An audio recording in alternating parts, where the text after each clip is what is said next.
Hey YouTube, this is Rishika and this would be my 15th video tutorial on data stage. In my previous video, I explained about the copy stage and aggregator stage. So now in this video, let's deal with the filter stage. So before getting into the properties, let's design the job so that it would be easy. I would just like design the job. I would not compile, I would not define any properties, but yeah. So yeah, as in the copy stage, so let's put the Oracle connector as a source stage. So I'm trying to read some table from the Oracle connector, and based on that I'm just trying to filter out all the required data, based upon my requirement.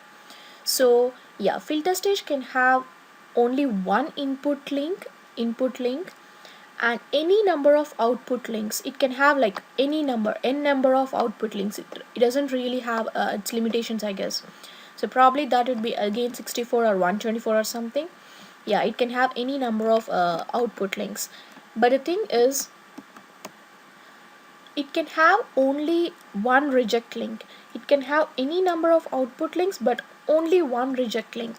See, when I hit on this, right click on this and just convert to reject, it's rejected, right?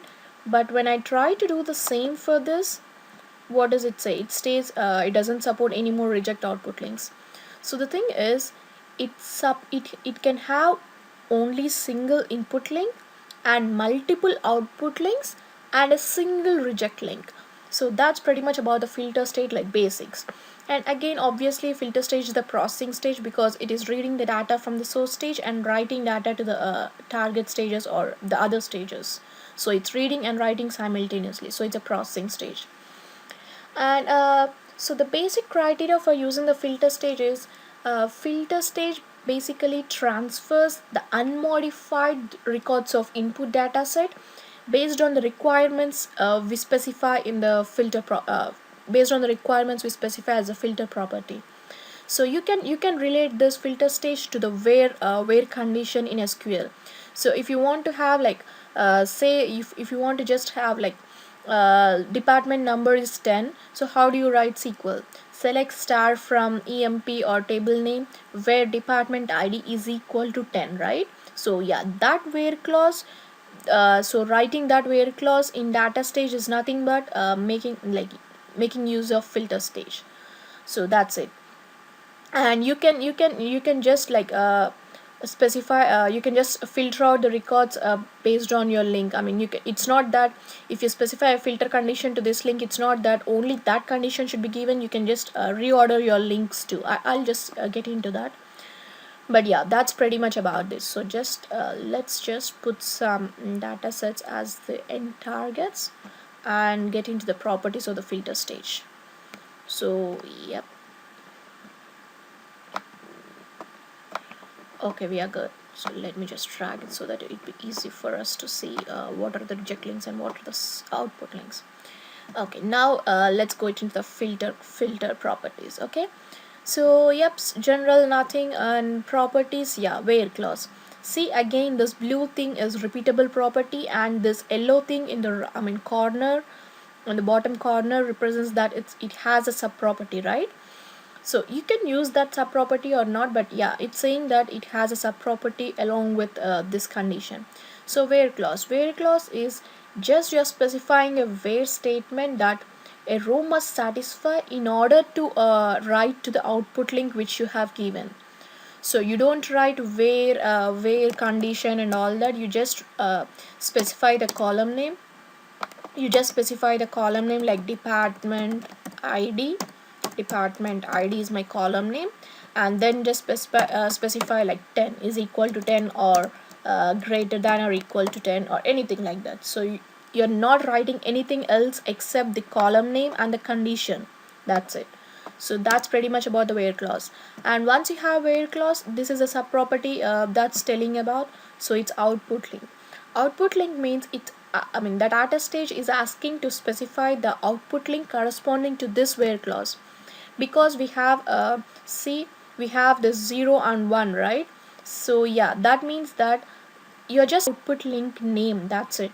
you are just specifying the output link where this clause whatever the records that satisfy this where clause are going to this output link. That's it. Whatever the clause, whatever this records that are met with this where clause given are going to output link with this number. That's it. So yeah, you can have any number of where clause. See, once you click, you can have any number of where clauses. It's up to you. You can have, because it can have multiple output links, right? So multiple output links, how we are writing to multiple output links based on the where condition. So that's the reason we can have n number of where clauses. And that's pretty much about this. And let's get into the option. We just have like these are the mandatory, and this is an optional value, nulls value in available properties to add. So yeah, output rejects false. Output rejects false is if you don't want to have a reject. So yeah, that's when you choose false. But since we have a reject link, do you remember we have a reject link, right? And if you have a reject link and if you say this output rejects false, the job aborts, because it's saying you specified that that you are not collecting any rejected records, but yeah, you're telling me that there is no output or you're not collecting rejected records, but I see that there is a rejected link. So that data stage is saying that, and the job is getting aborted. So if you don't have reject link, so this is false by default, but you have reject link, right? So set this to true. True means that you're saying data stage, hello data stage, I have a reject link, so I'm trying to gather, or I'm trying to collect the rejected records which are not met with these where conditions. So yeah, just write those rejected records to my output link, whatever the link is. So yeah, that's pretty much about this output rejects. And output row only once, this is by default it's false. If this is set to true, you're specifying that rows that are you're specifying that rows are only output. How should I say is, okay, so if by default it's false, so if it's true, okay, let me say what's false. False means it's saying that, okay, let me have like two different where clause. Okay, so false means it's saying you don't check with the two where clauses.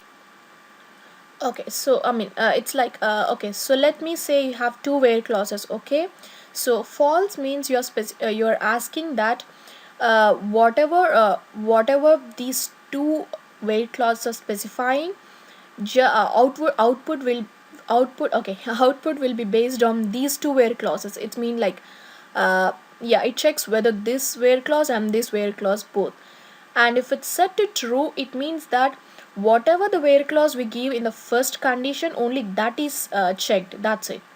So it's asking whether you want to check only the first where clause, and that record will not be checked again with the second where clause. But if it's set to false, yeah, it's gonna check with the first where clause and then second where clause too. So yeah, that's pretty much about this output row only false, only once. So yeah, it says right, output row only once. So false means we are not asking data stage to output row only once. We are asking to verify the two where clauses or whatever, how many where clauses are there. If it's true, yeah, only once, right? So just check the first where clause, that's it, and don't really worry about any other where clauses that you see. So that's what we are telling. And the other thing is nulls value. This is an optional property. Nulls value is you're allowed to specify whether the null values which you have in your records are treated as greater than or lesser than values. That's it. It's pretty simple. So because where clause, right? So where clause, when you write like specific department ID is greater than or greater than equal to something, let's say 50. So yeah, so if it's department ID greater than or equal to 50, it has null values too, right? So what do you want, you're telling data stage how to consider the null values that it gonna encounter. If it's less than, it gonna just give in the output link. If it's if you specify greater than, then if you specify less than and it sees it doesn't really meet with the requirement, then it gonna write to the reject link. So yeah, that's how it works. If you're writing from a sequential stage or any other stage that you're not sure if it has null values, yeah, it's better to choose this, because it doesn't really make sense when you filter out with the null values, because sometimes you may filter out null values too. So yeah, that's pretty good option to choose before you filter out the data. And yep, that's pretty much about the options in the filter stage, nothing more than that. And advanced, yeah, by default it executes in parallel mode and all that stuff. And link ordering, you can change the link ordering. Let's say you have let's say, okay, let me just yeah, you can just, okay, let me just tell you. So see, you can change the link ordering. You can't change the reject because this is the only reject link you have. But if you have you have these stream links double, I mean twice, right? So yeah, you can change, you can make this a 0 link as 25 and 27, yeah, anything. You can just change the ordering. uh, if you are changing the ordering, that means that whatever the where clause you have specified in on this output link, that is going to this output. So that's what it's actually mean. So yep, that's pretty much about this stage. And input, nothing, so partition type and or partitioning type and all that stuff. And columns, yep. And output, yep, that's pretty much mapping and all that. And the other thing about the output is, see, these are the output tabs, but if you see the reject tab, you can't have anything done in the reject link, because it's by default all the columns which have not met go into the reject link. So you're not allowed to do anything for this, like mapping and column selection. Anything is not permitted for this reject link. Now let's design a small job. So yeah, before that, let's do it with parameter. You remember we created parameter, right? Okay, so let me just delete this. And I created another parameter. You guys know, right? So Oracle schema 1 is my HR. So yeah, that's pretty employee table is pretty big, so I just want to filter out the data on the bigger table rather than like just 3 records or 4 records. So that's the reason I'm choosing this Oracle schema. And then click on OK. That's it. And now come here, come to your source stage, and just choose your parameters: server, username, and password. Yep. And obviously generate SQL at runtime is set to yes. And table name is employees, right? Employees. Okay. And let me just test my connection if that is successful. See, the username is HR. If you remember in the copy stage, username was Scott, right? This is same, Oracle is same, but the username has changed. So yep, that's pretty much about the thing, parameter set. And let me see if my connection is successful. So yeah, my connection is successful. So now let me load the columns. I choose employees table, right? So let me just load the columns. Oh sorry, it's a plugin. So hr.employees is my table. So yeah, I'd like to proceed with all of them. So now let's check the data. Yep, see, so we have this data. Let me just maximize this. Okay, so this is our data. So what do we have? We have 10, 20, 30, 40 until 110 departments. Okay, so let's filter out based on this department and everything. So we are done with this source stage. Now let's come to the filter stage.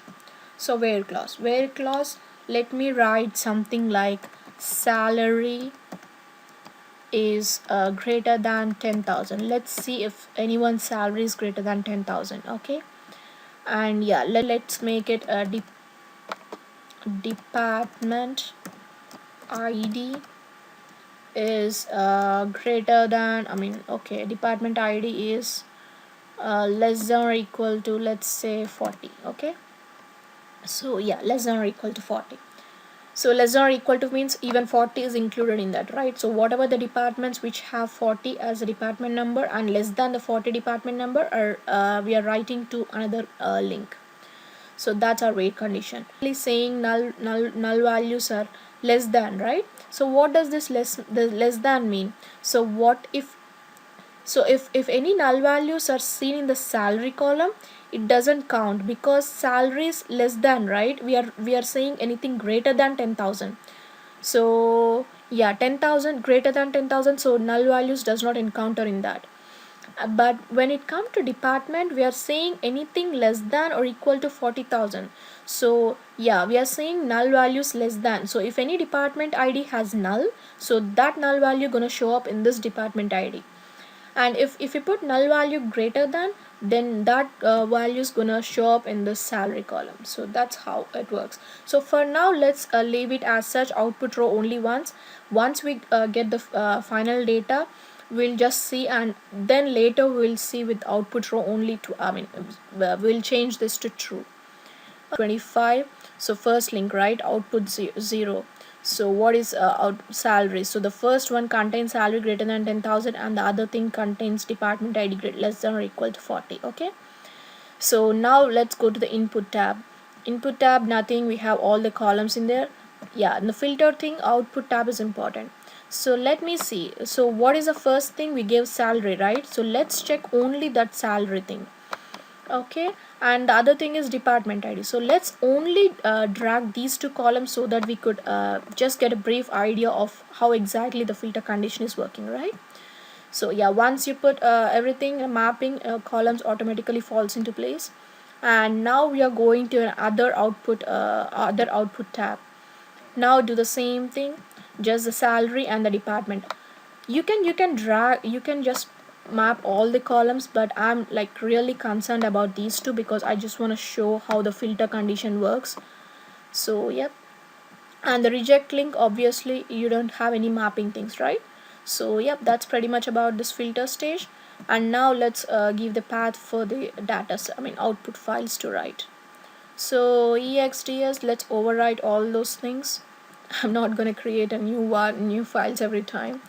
So yeah, and we already have those, right? So ex1.ds and then ex2.ds. okay, so these are the pretty much things which we need to give about.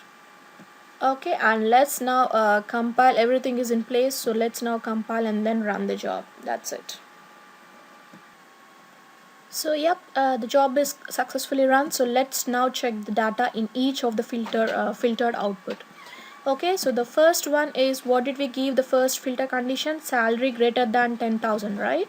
So yeah, salary greater than 10,000, everything which has salary greater than 10,000 should be in this first data set. Okay, so yep, see, here's our data, salary.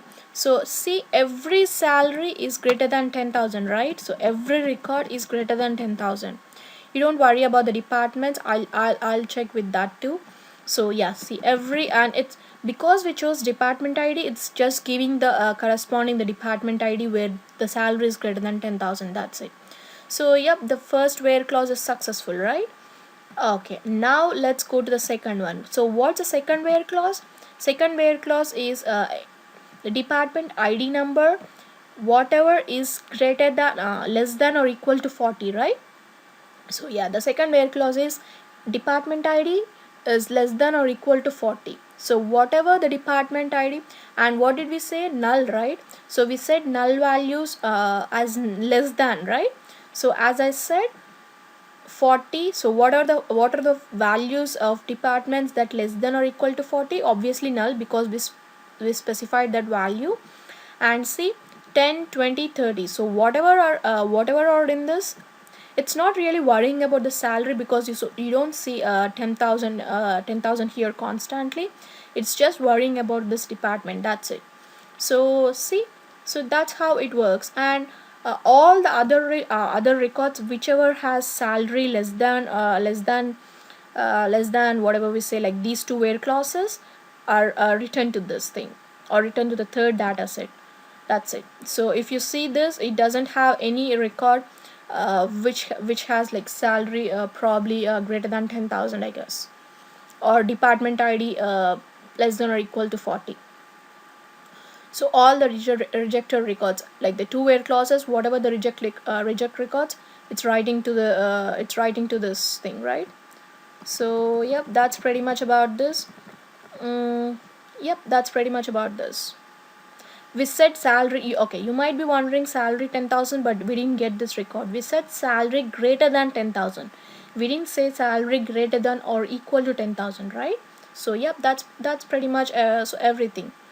So now just a little tricky thing. You see 107 rows, right? But on the whole, when we count these three, it should be 107. I mean, it must be 107, right? Because we have only 107 rows. But when we count this 83 plus 11 plus 15, it's gonna have 109 rows, right? Why is this? So where did we get two extra rows from, right? So you might be wondering about that. So now let's see what's happening. Okay, just let me just show you. So what's happening with this is, let me just view the data with this link. So if you remember, the second where clause is department ID is less than or equal to 40, right? So we are not really worrying about the salary, we are just worrying about the department ID, right?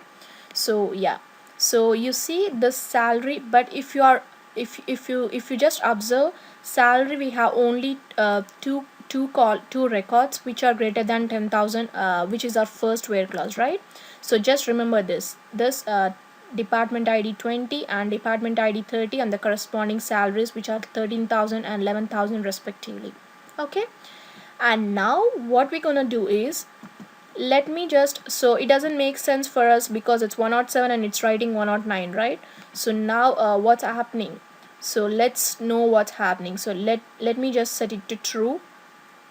So yeah, basically as I said just before starting in the starting of this video, setting true means it's only the record, whatever the record it's checking, it meets for only one where condition. So that's it. If it matches with that where condition, then it's not really worrying about the other where conditions. So yeah, so the where clause is this, right? So where clause is department ID and less than or equal to 40. So yeah, so let me just now run this thing, and let's see how the record's gonna change now. So did you see here now we have 15 and this 11 rows, this thing 11 rows, sorry, this 11 rows changed to 9 rows, right? And 83, now it makes 107 rows. So what did we do? We just made, we asked the filter stage to write the record only once, like only based on the one condition. So now let's check the data and see what's the difference from the previous data set and this data output data set. So see here, if you remember from just like a moment ago, I said we had two values, two records which has salary greater than 10,000, like 13,000 and 11,000, right? But if you check salary records now, we don't have any of those two values, right? So that is the reason we have only 9 records this time. So that's it, guys. I mean, you can try it yourself. I think I pretty much made it clear. So yeah, that's pretty much about the filter stage. In my next video, I'd be probably dealing with funnel stage, and that's pretty easy. Easy stage 2. We don't have much of the properties in there. So yep, that's it in this video. Thank you, guys. Thank you so much for watching.